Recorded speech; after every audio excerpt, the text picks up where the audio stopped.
I should be like you, Melvin.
Ultimate on-demand destination for the UK's best fan-led football podcasts. Want authentic supporter insight on all things Bournemouth? Follow Up the Cherries in all departments on the TalkSport Fan Network. Club-dedicated content created by the fans, for the fans. Search TalkSport Fan Network.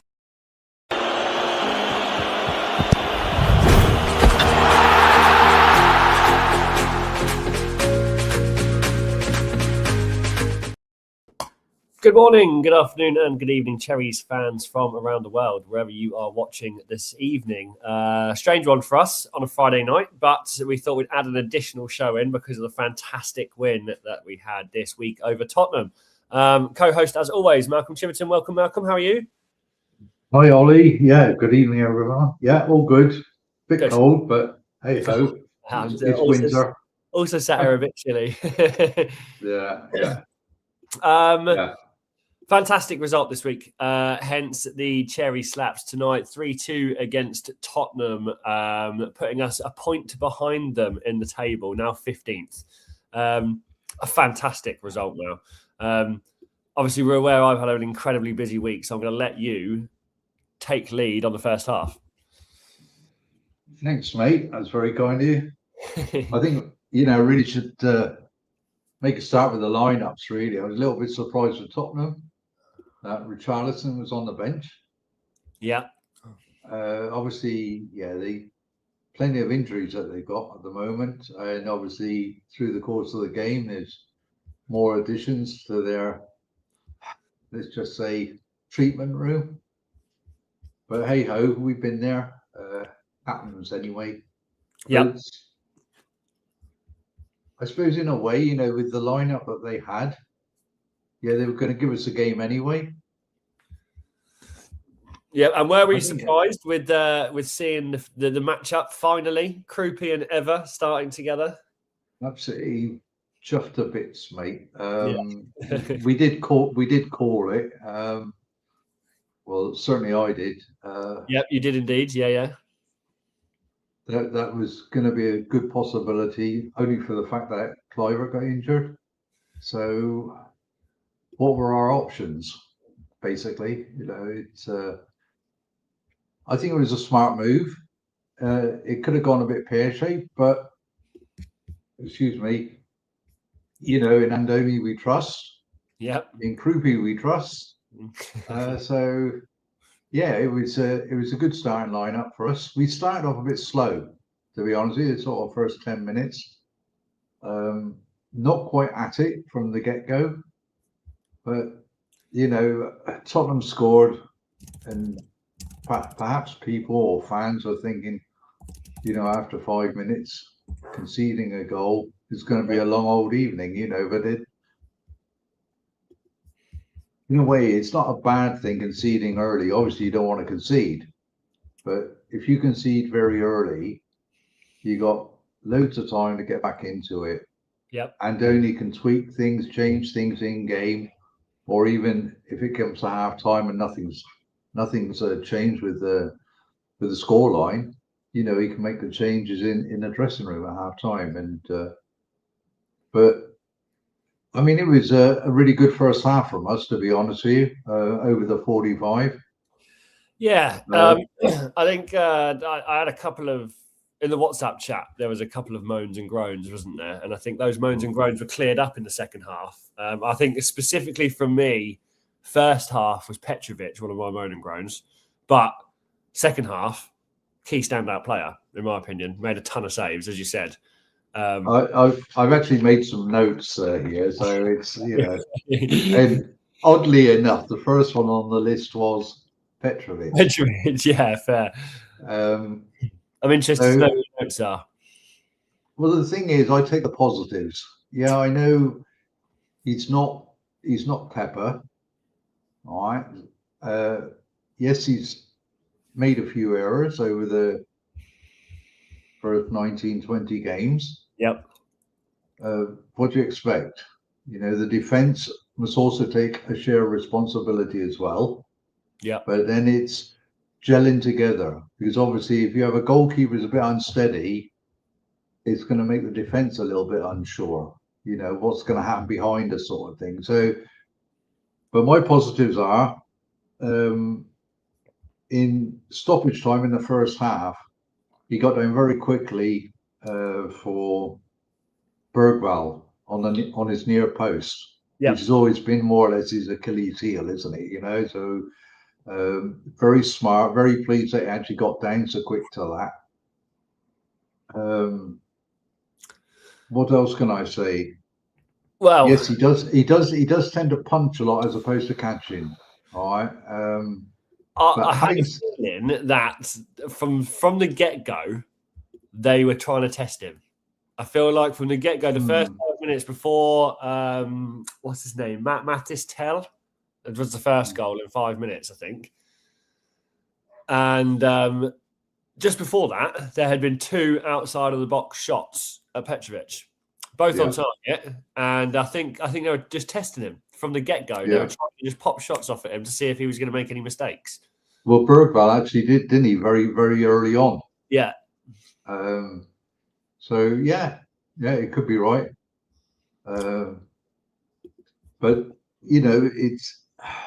it's part of goalkeeping. You get it whenever you make an error or slight error, even if you get away with it, the spotlight's on you. Yeah. So it's very, very difficult. Especially if you're making similar mistakes. Like if you make a similar mistake regular. And then you've made it again 2 games ago and then 5 games ago, all of a sudden people start picking out a pattern. Yeah. Yeah. But then you've got to look in the second half. On Van der Veen, the save from they push it on, got maybe fingertips, whatever, push it onto the bar. Wow. I mean, that was extraordinary, really. I mean, that should have been, a goal for them. Absolutely amazing. And it just shows what his capabilities are.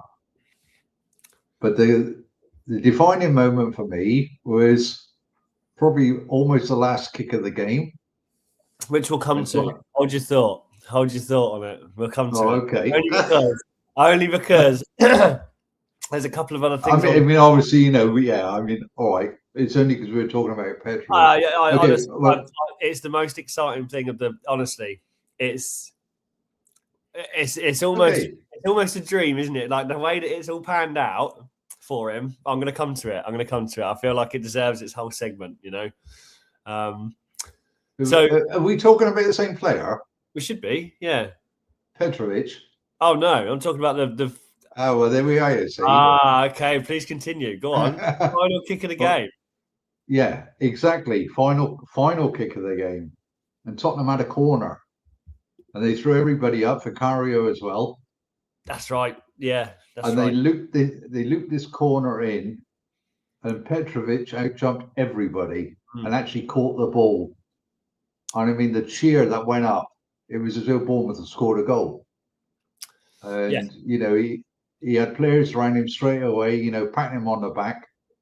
By the time he kicked the ball away, it was, full-time whistle. So yeah, good shout. And those are little moments where you think, well done. Yeah. Well done. You can go through a game, you may not have a 7.5 rating or whatever, it might have 6.5 if he's lucky. But it's doing the things at the right moment. And we were under the cosh quite a bit in the second half, to be honest with you, although not, I wouldn't say over-threatening us, but they obviously had more of it in the second half. But we'll come on I to think that in a minute. they obviously went into the half 2-1 down, right? So Yeah, I mean, if we move back then, so obviously, with Tottenham scoring, and once they'd gone ahead, we actually started to play football. I was about to say, it's almost like that was the bad turning point for them. It was a kick up the backside, really. Yeah. But you're absolutely right. I think the only problem that was giving us a headache was Tell, the guy who scored the goal in the 5th minute, because the whole of that first half, he was consistently causing problems. But from our point of view, we grew into the game massively. We were leveraging space on both flanks. We had Marcus Tavernier, who was consistently dangerous on the right wing. Yeah, a really good game, actually, yeah. Yeah, and I think you've hit the nail on the head where it's really easy to jump on someone's back after they've made a couple of mistakes in a few games, and we see this pattern. But then there's these games like that game against Tottenham, and you're like, that save from Petrovic, the tenacity from Tavernier for the whole game. I think we're at a stage now where we're not giving up, and I think that leads perfectly into second half, right? And well, before we get into that, then.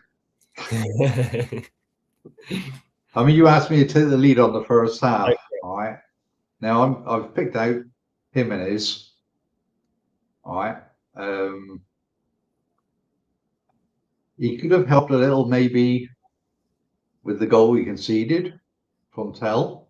In fact, there was two. There was Jimenez, who was inside the box, and there was Cookie almost on the line of the box.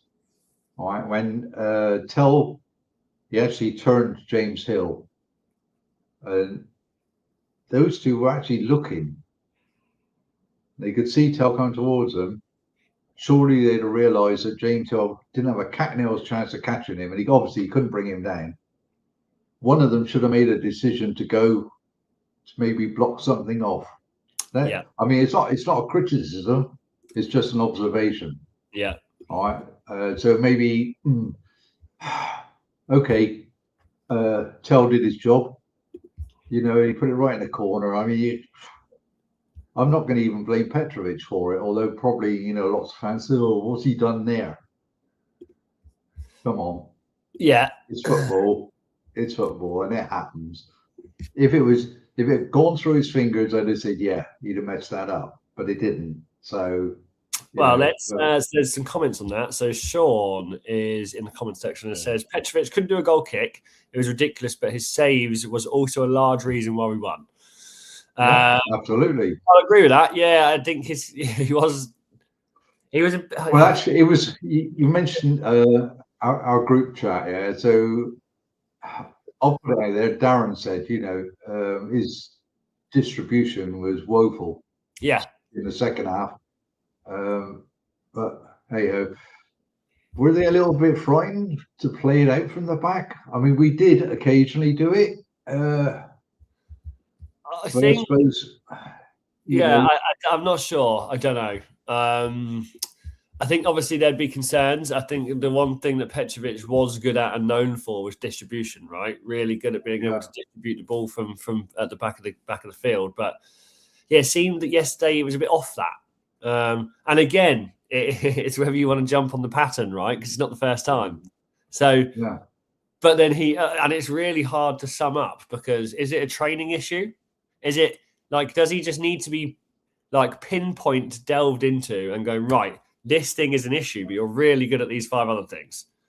Is it a mentality thing? Is it a worry for his role? Now that Forster's here, I don't know, man. It's an interesting one because he's up and down, not every game, but mid game, every 90 minutes, he's So it's hard to figure out or expect from him a good game. Moving on. Go on. So Jimenez, Yeah. So must point out, an excellent run through. So he got by the press, so just inside his own half, Yeah. and he found Tav out in space on the right. And what a beautiful cross that was for Evan Nielsen. Wow. Yeah. Plumb on his head, right on the button. Absolutely brilliant. But Jimenez made that by actually having the guts to actually go through, Yep. take his man on, and he just flew past him. I thought, wow, look at this. And Tav had so much time and space, and picked out a perfect cross. Yep. So I Yeah. thought, right. And not the only one either. I know that, again, just going to mention Sean's comment here about Traffair, because I think Traffair had a fantastic game. There was a real link up between him and he had a couple of over the head balls over the back line, and I can't remember who it was with. It was just fantastic. It was working perfectly on that left flank. So yeah, another shout out to Traffair and Jimenez. Yeah. And also, Jimenez set up Tav for the second as well for the assist. So I love it when Jimenez goes forward. You can see why Andoni does push him up the field if he has another right back. Yep. Because he's got the awareness and the ability to play in that position. And I just going like, wow, wow, wow. We want him to play 18 games and then we can sign him. He's now played 12. Okay. So he's six away now. All right, so get him in, mate. Get him in. That is, it's for me. He is the guy to take over from Smithy at right back, without a shadow of a doubt. All right, so I've put here very much improved player, also adaptable, playing further up the pitch, which is more or less what I've alluded to. Yep. And Traffair, that Sean's mentioned him, actually made a note as well. Another fine performance against Tottenham. Noticeable in the first half that Antoine was reasonably quiet for his standards. He was quite happy to play the short passes, either back or inside. But Traffair, he was bombing on. He would always get a return pass, whether it be from the centre, from Prupi or Tav, whoever. And when he's so far up the field and we lose possession, instead of him chasing back to his position, he is the most forward player, and he's actually pressing the defending team. And there was a couple of instances there in the first half. I'm thinking, look at the bloody work he's doing. The ball get passed from one Tottenham defender to another, and it's Traffair up there who's doing the press. And once the ball goes the other side of the pitch, he's back. His work rate was phenomenal. I thought a really, really standout player for me. Yeah, on Wednesday night. So yeah, he did have a couple of games where it dropped off a bit, but when he's on his game, great. Superb left back, really is. So obviously went into the first half 2-1. Excellent. We first half.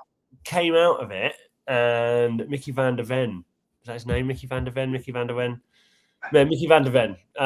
Went down in the penalty box, and Van der Val. Van der Val, yeah, fair, good one. Bloody awful. It was frustrating. It was really, really frustrating to watch and see a team of that caliber try and pull a slow one like that. It was frustrating. They're trying to con everybody, basically. Yeah, and I don't know if you saw at the end, but Van der Ven had a little bit of a scuffle with the Tottenham away fans. With the fans. Yeah. So an interesting bit of background there, I imagine, because there must be some frustration between the fans and him already for something to be kicking off. Not just him. Well, Sorry, but yeah, I mean, obviously, I follow a lot from the other, the opposition's channels as well, and listen to what the fans say. Some that were actually at the game. It's really interesting, but they're not in a good spot at the moment, Tottenham. It's this. I get the feeling it's this bloody entitlement thing, because they're a large club. Do they think they got the right to have maybe decisions go against them or whatever? I mean, we hear it all the time with Liverpool, Arsenal, Man United. I just get fed up with it, to be honest with you. Yeah. They need to come down a peg or two. Yep. But working our way past that, then Richarlison, who I think a number of people continued to shout at me personally to be aware of, especially that night against Tottenham, came on and pretty much, almost immediately had a close range header on target, which had to be saved by Petrovic.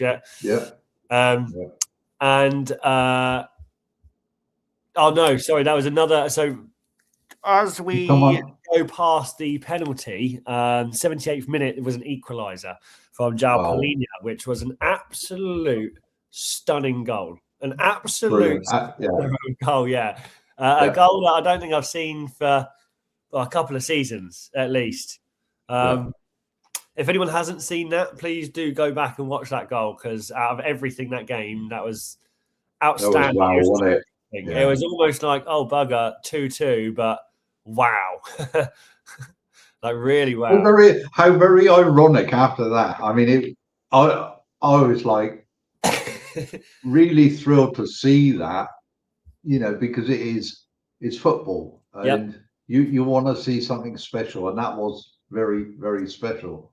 And then ping on the group chat, how are we going to get anything out of this? Comes a message, and I'm just thinking, get out of here, leave me alone. So I mean, and I don't think they were the only ones, Mal, to give him favour. I think it looked set for a draw, right? After that 2-2, both sides were having a few chances. It could have been fairly easy for someone to have got one. Dordy Petrovic again, crucial saves from is it another Van der Ven shot, if I remember rightly? Yeah. And then 90 minutes hits, 7 minutes extra time, 95th minute, Anton Semenyo, as a final goodbye to the club, can I just say, pouring every ounce of his heart into everything he does on that bloody pitch for us, and he gets a winning goal. My God, that's football, mate. That is absolute football. Like the story, and to hear him and where he's come from. I was watching a story about it, and when he used to play at Bath, and then from Bath to somewhere else, and then somewhere else to Bristol. He's had it hard. He got let go 3 different times. Crazy. Consistently continued to come back, and I just think fair play to him. Like, what a guy, and I think we've been in specific situations. Ryan Fraser, for example, thinks that they're going to get an offer from a bigger club and doesn't want to risk themselves. And no, he was battling for 97 minutes, mate, and he got exactly what he deserved. And super happy with it. I've got to take my hat off to him. First of all, very professional, very humble. Conducted himself superbly through the whole. How many weeks have we been hearing this tripe? We assumed he would be picked up once a couple of the big clubs come in from. We thought, right, that's it. It's going to happen. He's going to move on. I'm really, really pleased that he's actually gone to City and not the red half of Manchester. Because to go into that toxic club, sorry. I mean, I've watched something today on YouTube about Manchester United from their fans, and it's awful what's going on behind what we don't see. And I just thinking to myself, well, good for you. And, you've gone to City. You've got the best trainer you could possibly have, without a doubt. Certainly the best trainer in Europe. Yep. The players he's going to have around him. He's going to have to work hard. He knows himself. He has to improve, and he's got so much belief in what he does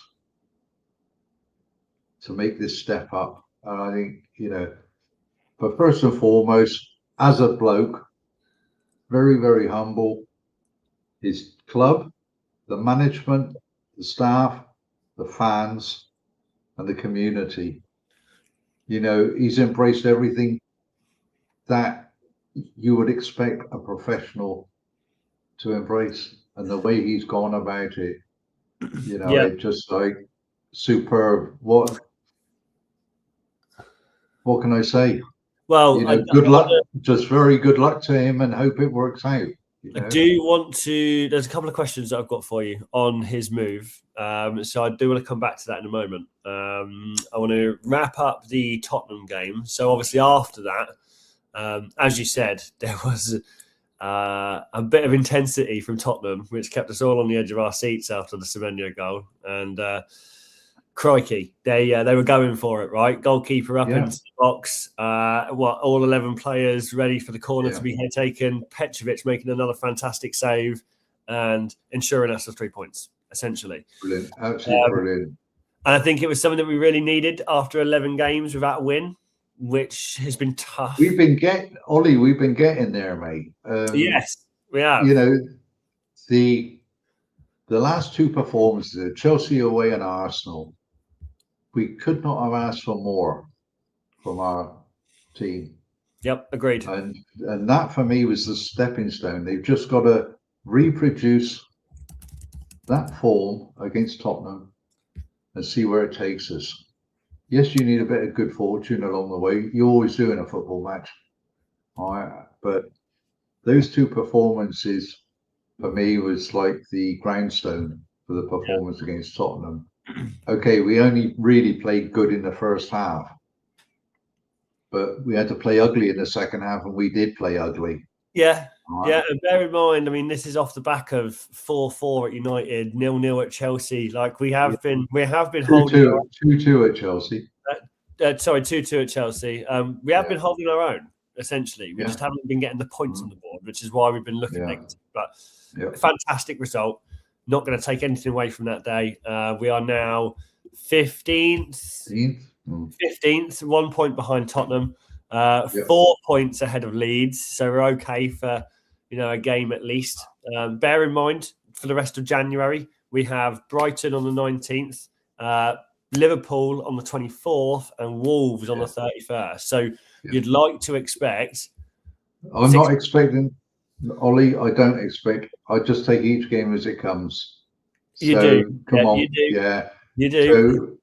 So we'll look at Brighton after the cup tie. That's all I'm saying. Tomorrow against Newcastle, by the way, everyone, cup tie. So before we get into Semenyo, I just want to go through the comments in the chat. Sean's got a big old weekend of football. So much travelling to do this weekend. Taking club coach up to Newcastle in 9 hours. Crikey. Oh, right. That's at like 5 a.m. And then hoping to drive a few hours to Swindon on Sunday, then back to watch the women's football, I'd imagine. They're awesome. That is a jam-packed weekend of going to visit the club. I love that, mate. Also says, with Semenyo gone, do you guys think Brooks is the replacement at the moment, as he has a lot of shots? He just needs to finish them. I said the same about Semenyo, and he started to finish more. Again, come back to that in just a moment. I want to do this whole Semenyo segment in just a second, Sean. Chris says, evening, everyone. Evening, Chris. Hi, Chris. Evening, Matt. He says, great show, lads. Hope you're both well. Hi, Matt. Yeah, all good, mate. Thanks. Sean says, remember the days when we used to be scared of the big boys like Man U, Tottenham, etc. But putting it into perspective, how big the clubs are compared to us, it shows our unbelievable growth. Yeah, exactly. 100% agree with that. Matt says, spot on, Ollie. It looked like heading for a draw, but what a finish. Oh, yeah. I mean, to go from that Polina goal, equalising at 2-2, 75 minutes, and then 20 minutes later, Anton Semenyo, that is, it was 30 minutes of just outstanding football. Like, it really brings the emotion back into some games, and you're sat there and nothing else in the world matters apart from this little screen that has got your boys playing football on. Like, it's a very strange. You also must point out, Ollie, is the changes Andoni made. So obviously, he took Proopy off, didn't he, ever? He did. So we had Adley on, we had Unal came on, and the first thing he did was take the free kick, and we were just thinking, could he? But it didn't stop us playing the way we were playing. And then he brought on Diakite as well. I'm thinking, what the hell? He did this before, didn't he? Do you remember? It was one of the home games. Was it against West Ham? Yeah, it was West Ham. And he shuffled everything around, and he made all the subs he could possibly make, because we just threw everything at him to try to get the win, didn't we? Yeah. 2-0 down.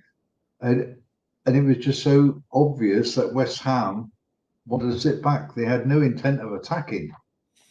So they had nobody up front. The only bloke they brought on was Fulkrug, who couldn't kick a ball for love or money, who's now disappeared off to Italy somewhere on loan. Yeah. And I'm just thinking, wow, what's Andoni doing here?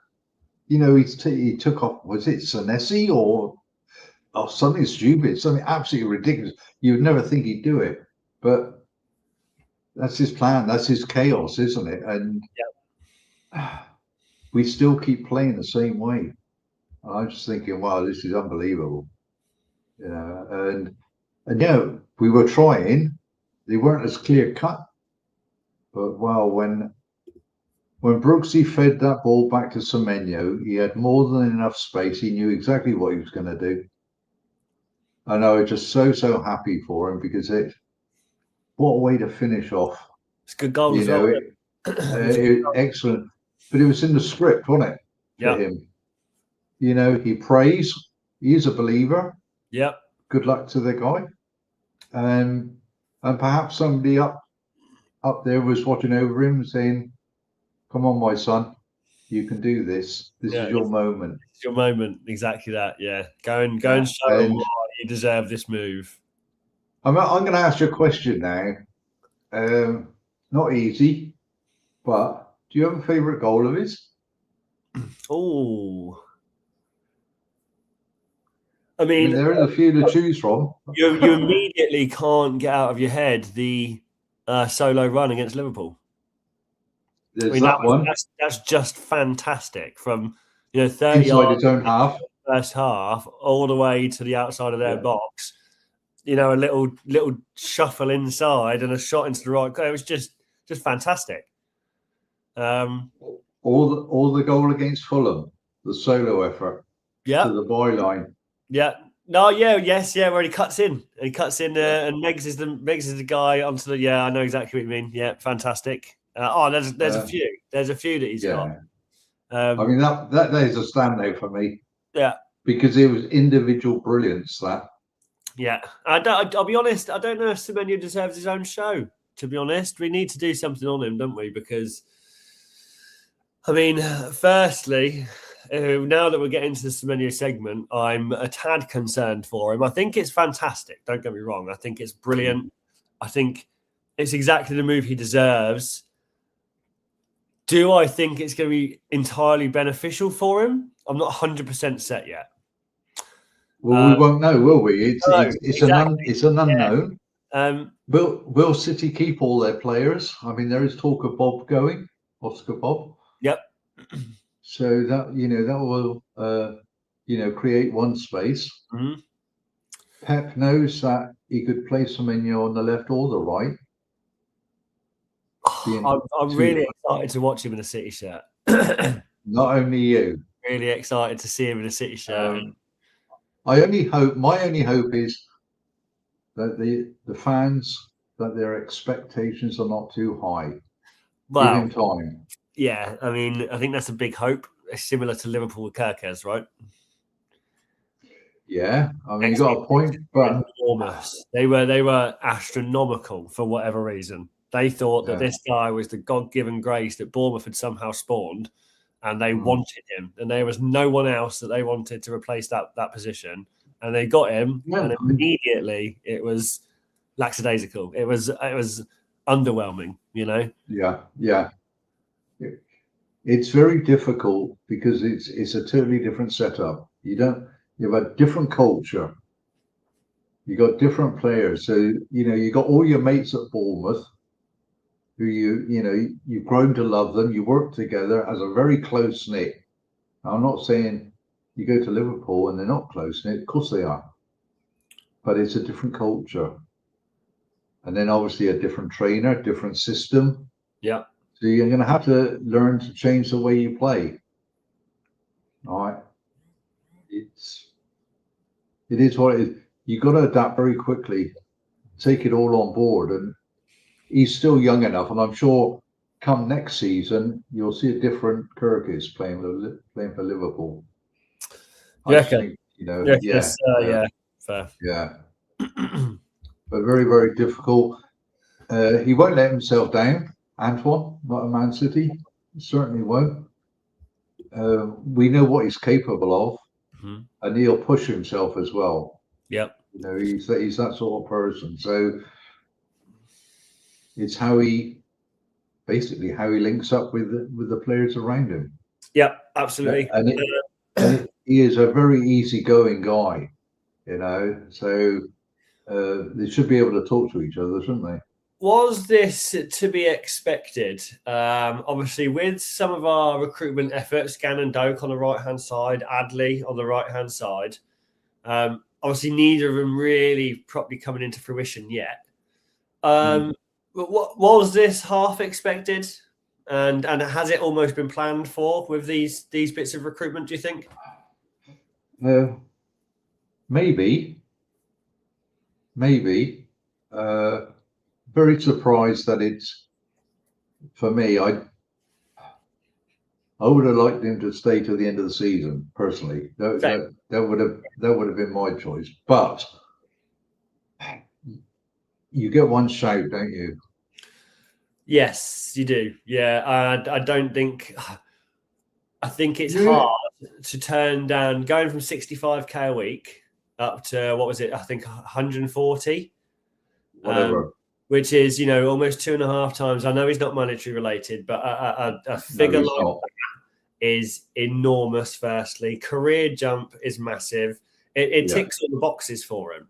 So, well, he actually. I mean, did you see the video on him today? Well, he was walking first interview at his first interview at Man City. No, I haven't seen that. No. Right. Okay. So, really nice little interview there, and just typical Antoine. And one of the questions thrown at him was about Champions League football, and he said, "What an opportunity!" He said, "I'd just be so happy to actually hear the music before the game, and see the ball, Champions League football, and whatever, and do what he can." And you know what? It's interesting to hear that because that shows that every player has the different dream. Some people want it to be the internationals. Some people want to win the Premier League. This guy wants to hear that Champions League music, and I can understand it because I can hear it now. The Champions League music, it's iconic, right? And if that's your dream to walk out onto a pitch like that, then bloody hell, you go for it, mate. Yeah, you go for it. So I just fingers crossed for him that it does work out. I will follow with great interest. His progress. He's not going to have, as every footballer, week in, week out, he's not going to be blazing. He's going to have games where things won't work out because of the opposition. Yeah. I mean, we've obviously seen it at Bournemouth quite often, where they've doubled up, sometimes trebled up on him, and he hasn't been able to, break free or whatever, and hasn't produced. But that is not, being detrimental to him. That is just, nature of the beast in the game of football. So it's quite difficult for him. But Yeah. he's got players. He's got players around him that will make space for him. You know, they're very, very clued up, these guys, Yeah. and they will shift themselves around quite quickly. And Pep will see to that anyway. So Yeah. should be interesting. Yeah, well, it couldn't be at a better place. I'll be honest with you. I think you said it earlier. Best side of Manchester, without a doubt. Yeah. And there's definitely some other clubs you could have gone to where I'd have been like, oh, please don't. Yeah, that's a silly decision. But yeah, I think it's the best possible choice for him. So I can't. I do too. Yeah. In that respect, I think it leaves us with one more thing to discuss, doesn't it? And that is the FA Cup tie tomorrow at Newcastle. Oh my goodness me! There is a very small chance that's for the away Newcastle fixture. We might be attending, so please look out for that one, because I think me and Mel might do our own little video if that's the case. But that's exciting too. But tomorrow, FA Cup third round. Yes, I think. FA Cup third round. Not the draw we wanted, but no, hey ho. It's not, but these things happen. I think, considering Newcastle's tough game this week against Leeds. I mean, what a joke. I mean, there's been some crackers this last week. Oh, mate, yeah, there has been some horrendous games. I mean, there has been a ton of draws, I tell you as well. There's been loads of draws. That's stupid. Yeah. Loads of draws. I showed you a betting slip, didn't I, where I had 3 draws and then one of the games, and it was Brentford that beat Sunderland that was the wrong game for me. But a ton of draws. And yesterday, Arsenal-Liverpool, another draw. So tomorrow, how did that end up 0-0? I don't know. It's almost ridiculous, isn't it? It's almost like, really, like, you're both gunning for it. Arsenal are finally in a position where they're probably going to take the league. You know what? I was expecting a lot more from it. A lot more. Me too. Tomorrow, FA Cup third round away at Newcastle. I'm pretty sure they've got 2 injuries, which is good news for us. Yeah. They also had a real tough game against Leeds, coming away 4-3 in the end, but they were down 3-2 going into the final moments, I believe. Really crazy. Yeah, crazy game. So what I'm hoping is that they're also on a bit of a back foot at the moment in the league, and they're not going to put out their strongest team, in my opinion. I think you could be right. They got Europe as well, haven't they? Yeah, I don't think this is a priority for them. I don't think. No, you could be right. You could be right. In which case... Are they also in the League Cup semi-final? Good question. Carabao Cup? They are indeed. Newcastle, Man City, 4th of Feb. No, sorry, 13th of Jan and then 4th of Feb. You got a very heavy January, mate. You really have. Oh, crikey. So hang on a minute. They beat Leeds 4-3 on Wednesday night. They play us in the FA Cup tomorrow. They've got Newcastle on Tuesday. They are Newcastle. Man City on Tuesday. And then their next league game, Cup league game is on Friday. So they've got 4 games in 10 days. I know most of the clubs, like those, obviously, like Arsenal, Man City, whatever, they're in Europe, Carabao Cup, League, FA Cup. Their January is absolutely ridiculous. Was it 9 games or something like that? Wow. Crazy. And just go on. All I was going to say is, you could be right that Eddie Howe will actually rotate. Yeah. Obviously, Fabian Scher's out. I don't know how long. I haven't heard any news on him. He got a pretty nasty injury against Leeds. No Dan Burns either, I don't think. No. He's. I think he's still out injured. Yep. So I think all in all, that does give me a good feeling about it. I think from our point of view, it's going to be a tournament that we want to stay in. I know that given our current standing. Hang on, I'm just going to check my cup. Oh yeah, all right. Given the current standing for Bournemouth, I imagine it'll be high on Ariola's priority list to try and get a win tomorrow. I am going to go same result as Tottenham, Bournemouth 3-2. Interesting. And I think it's going to be another standout game for Krupi. I think at that ground at Newcastle, I think he's going to be under spotlights, mate. I think he's going to perform. I've just got this feeling. So, fingers crossed for that. Ollie, what did I say last week? He's going to be our top goal scorer this season. I mean, he's heading in the right direction, right? Especially with Semenyo now gone. Just out of interest, obviously Newcastle playing Man City on Tuesday. Just seen a news article. Semenyo will be in that game, I believe.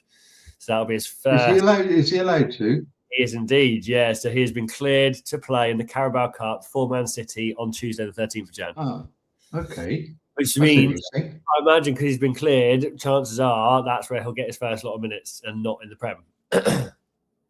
So right. We'll see. And not against, who are they playing? Exeter or somebody ridiculous in the FA Cup? Man City? Come on, you've got it up there.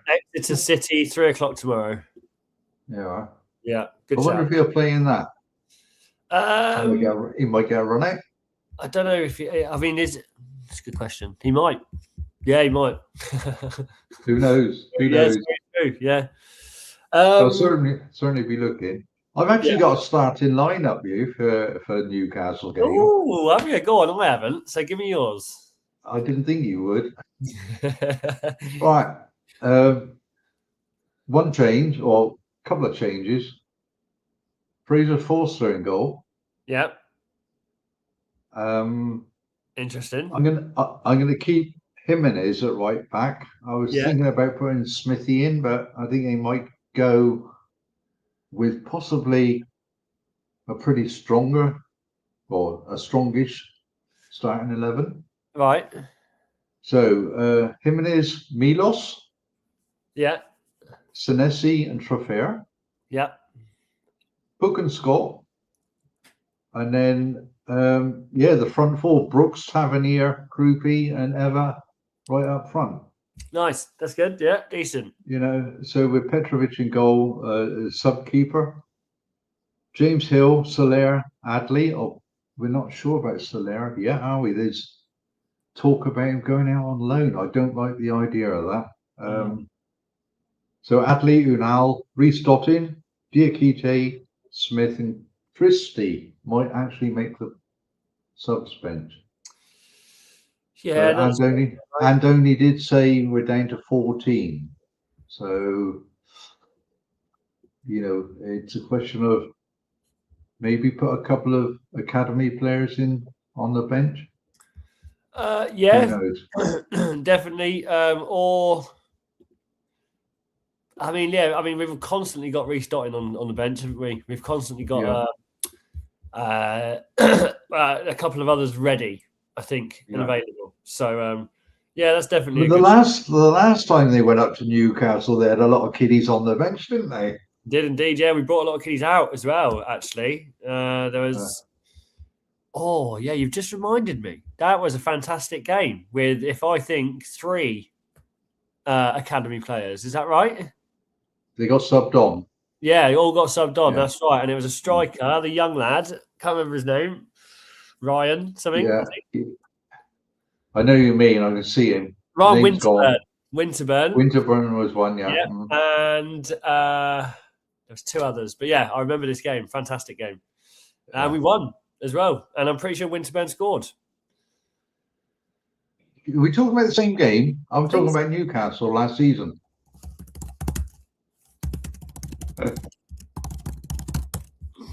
Come on. Bournemouth. You're talking about the Clivert hat trick.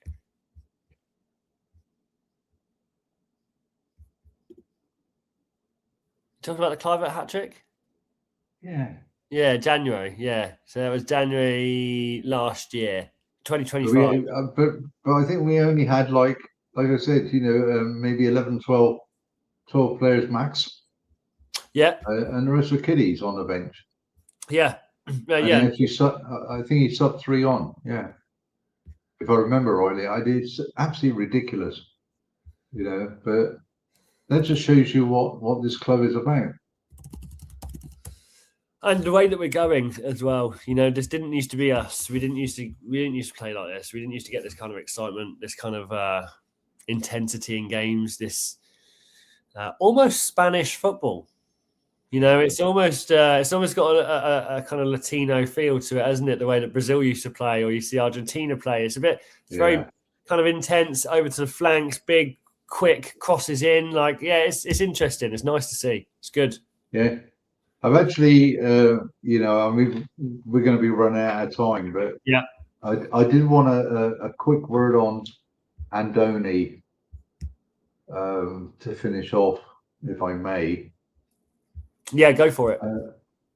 Now, bearing in mind, how we've progressed in a couple of years, 2.5 years, whatever he's been with us.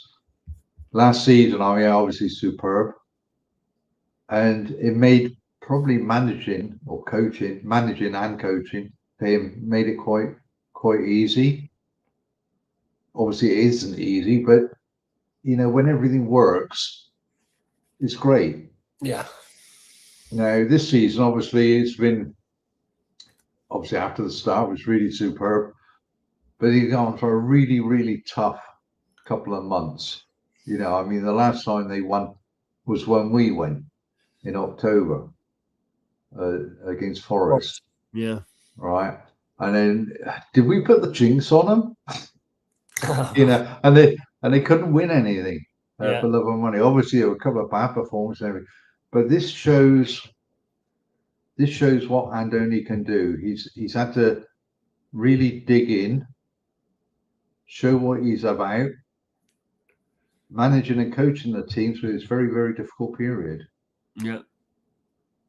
And that's, to me, that just gives him another tick that he's managed to keep the ship steady. Performances have been sometimes quite, what do they say, meh. But they picked themselves up and they got the performances back into the team again, and that's for me all goes well for for the coming games ahead.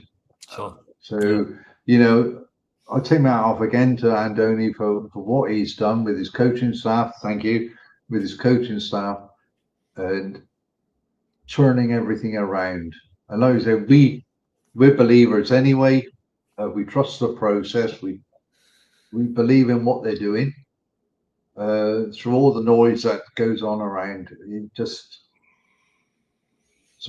get on my nerves a bit. But I can shut that down all the time. When all the negative comments come out, it's just something in me that clicks, and I can find an answer. That why the negativity? It doesn't need to be there.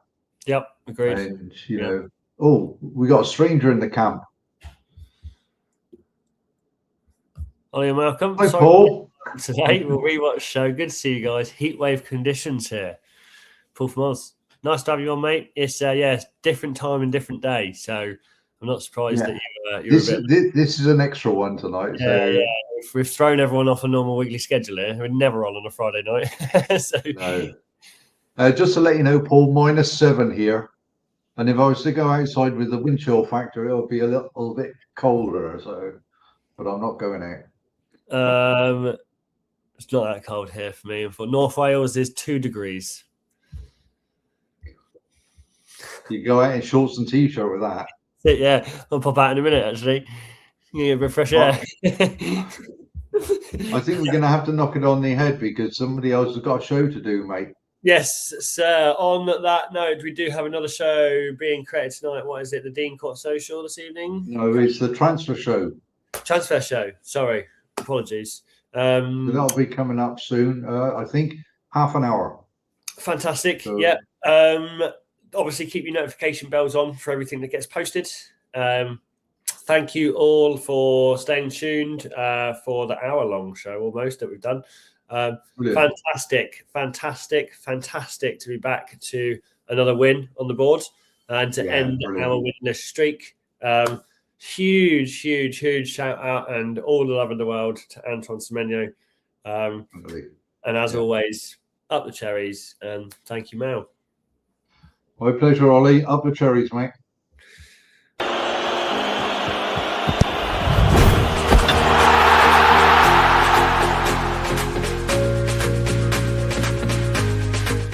TalkSport Fan Network. The ultimate on-demand destination for the UK's best fan-led football podcasts. Want authentic supporter insight on all things Bournemouth? Follow Up the Cherries in all departments on the TalkSport Fan Network. Club-dedicated content created by the fans, for the fans. Search TalkSport Fan Network.